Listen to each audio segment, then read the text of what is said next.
నడురేయాలించినన్ రోజును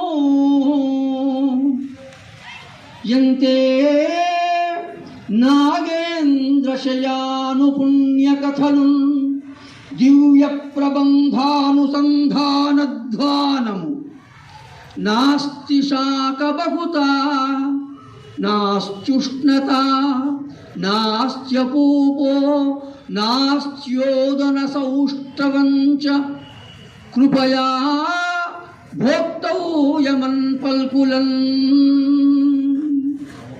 మొత్తము సంస్కృతం వేశాడు.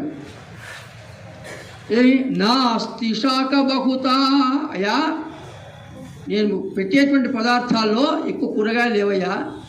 నాస్త్యుష్ణత, అర్ధరాత్రి జరుగుతున్న సందర్భం ఇది. నడురేయాలించినను, అర్ధరాత్రి వింటే ఈ మాటలు వినిపిస్తాయట ఆయన ఇంట్లో నుంచి.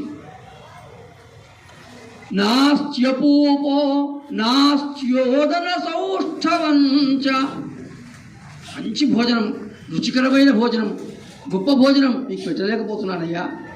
కనుక కృపయా భోక్తవ్యం, దయచేసి భోంచేసేయండి. అన్పల్కులన్, మరి తెలుగుకు వస్తాడు. అంటే సంస్కృతాన్ని మేళవించుకున్న తెలుగు పద్యం కూడా బాగుంటుంది.